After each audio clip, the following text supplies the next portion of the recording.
Irikkur MLA. Sajeev ജോസഫിന് ഇരട്ട vote. Ulikkal പഞ്ചായത്തിലെ വാർഡ് 18, 14 വാർഡുകളിലാണ് വോട്ടുള്ളത്. തെരഞ്ഞെടുപ്പ് കമ്മീഷന് പരാതി നൽകുമെന്ന് LDF പ്രതികരിച്ചു. ശ്രദ്ധയിൽപ്പെട്ടില്ലെന്നും ഒരു വോട്ട് തള്ളാൻ അപേക്ഷ നൽകുമെന്നും UDF വ്യക്തമാക്കി. സുനിൽ ഐസക് വിവരങ്ങൾ നൽകും. സുനിൽ, ഏതൊക്കെ വാർഡിലാണ് ഇപ്പോൾ MLA-യുടെ പേരുള്ളത്? തന്നെ വോട്ട് ക്രമക്കേടുമായി ബന്ധപ്പെട്ട് രാഹുൽ ഗാന്ധി ഉന്നയിച്ച ആരോപണങ്ങൾ ദേശീയ തലത്തിൽ തന്നെ വലിയ ചർച്ചയായിരിക്കുമ്പോഴാണ് ഇരിക്കൂറിൽ കോൺഗ്രസ് നേതാവ് കൂടിയായ MLA സജീവ് ജോസഫിന്റെ പേരിലുള്ള ഇരട്ട വോട്ട് ഇപ്പോൾ വലിയ ആരോപണമായി LDF കൊണ്ടുവരുന്നത്.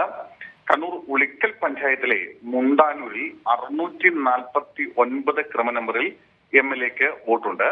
അതുപോലെ 14-ാമത്തെ വാർഡ് ഉളിക്കൽ ഈസ്റ്റ്, ഇവിടെ MLA-ക്ക് 1243 നമ്പർ പ്രകാരവും വോട്ടുണ്ട്. വാർഡ് 14-ൽ MLA-യുടെ ഭാര്യയ്ക്കും മകൾക്കും വോട്ടുണ്ട്.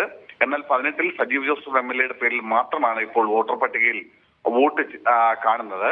അതായത് നേരത്തെ MLA മുണ്ടാനൂരിലായിരുന്നു താമസിച്ചിരുന്നത്. ഇവിടെ അദ്ദേഹത്തിന് നിലവിൽ വോട്ടുണ്ടായിരുന്നു. പക്ഷെ പിന്നീട് ഇപ്പോൾ ഉളിക്കൽ ഈസ്റ്റിലേക്ക് താമസം മാറ്റി. പക്ഷേ പഴയത് തള്ളാൻ നൽകിയില്ല എന്നാണ് LDF ഉന്നയിക്കുന്ന ആരോപണം. എന്തായാലും തെരഞ്ഞെടുപ്പ് കമ്മീഷന് ഇത് സംബന്ധിച്ച് പരാതി നൽകുമെന്നാണ് LDF പറയുന്നത്.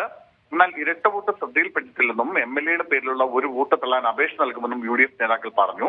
ഈ മാസം 12-നാണ് വോട്ടർ പട്ടികയിൽ നിന്ന് പേര് നീക്കം ചെയ്യുന്നതിനും അല്ലെങ്കിൽ ചേർക്കുന്നതിനും ഒക്കെയുള്ള അവസാന തീയതി. പക്ഷെ കരട് വോട്ടർ പട്ടിക പ്രസിദ്ധീകരിച്ചിട്ട് കാലം ഏറെയായി. മാത്രമല്ല ആ വോട്ടർ പട്ടിക കേന്ദ്രീകരിച്ചുകൊണ്ട് LDF, UDF മറ്റ് കക്ഷികളൊക്കെ ഇപ്പോൾ വ്യാപകമായി വോട്ട് തള്ളിക്കുകയും വോട്ട് ചേർക്കുകയും ഒക്കെ ചെയ്യുന്ന സമയമാണ്. എന്നിട്ടും പക്ഷേ എന്തുകൊണ്ട് സജീവ് ജോസഫ് MLA-യുടെ പേരിൽ ഉണ്ടായിരുന്ന 2 വോട്ടുകൾ UDF-ന്റെ ശ്രദ്ധയിൽപ്പെട്ടില്ല എന്നാണ് LDF ചോദിക്കുന്നത്. അതുകൊണ്ട് തന്നെ ഇതിൽ കൃത്രിമത്വമുണ്ട്. ഇക്കാര്യം സംബന്ധിച്ച് തെരഞ്ഞെടുപ്പ് കമ്മീഷന് പരാതി നൽകുമെന്നാണ് LDF. ഇരിക്കൂർ MLA സജീവ് ജോസഫിനാണ് ഇരട്ട വോട്ട്. 2 വാർഡിലെ വോട്ടർ പട്ടികയിലും സജീവ് ജോസഫിന്റെ പേരുണ്ട്. അതിൽ ഒരു വോട്ടർ പട്ടികയിലെ പേര് തള്ളാൻ അപേക്ഷ നൽകും എന്നാണ് ഇപ്പോൾ പ്രതികരണം വരുന്നത്. MLA-യുടെ പ്രതികരണം വരുന്നത്. സുനിൽ ഐസക്കാണ് വിവരങ്ങൾ നൽകിയത്.